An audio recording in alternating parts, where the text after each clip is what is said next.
rozhoduje o ustavení stroje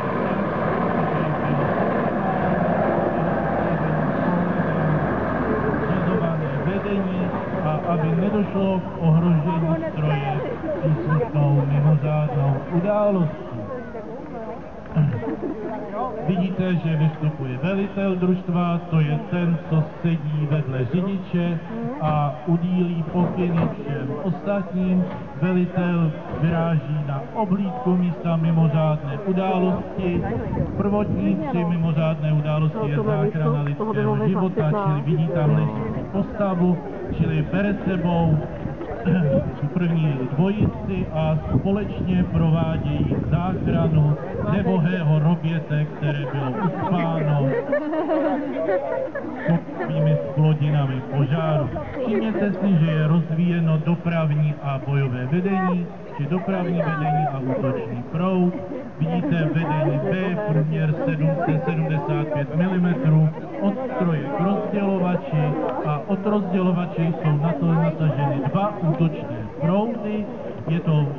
Jsou realizovány pomocí hadic C, průměr 52 mm.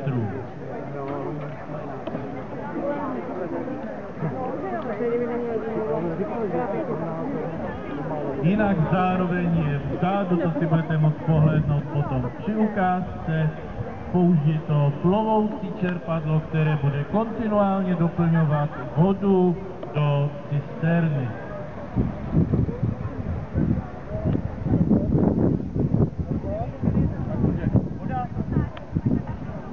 Tak vidíte, že velitel koordinuje činnost proudu a již si proudy zavolali tím gestem o vodu a zahajují zásah.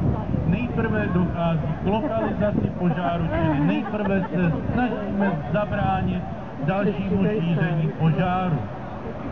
Čili snažíme se stříkat okolo toho požáru, abychom zabránili jeho dalšímu šíření.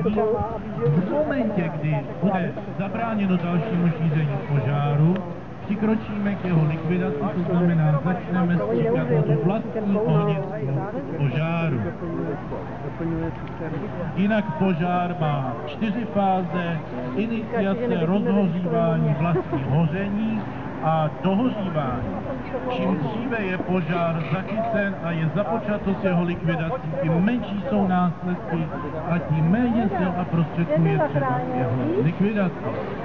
Vidíte, že nyní stříkají kompaktním proudem, ale jsou zde nasazeny proudnice kombinované, které umožňují měnit plynulé kompaktní proud trikový. Ano, tady po mé pravé ruce vidíte, že došlo k rozevření toho vodního paprsku a že jsme zmenšili dosah té proudnice, ale přitom jsme zase vyrobili proud, který není kompaktně roztištěný a má lepší hasicí účinky.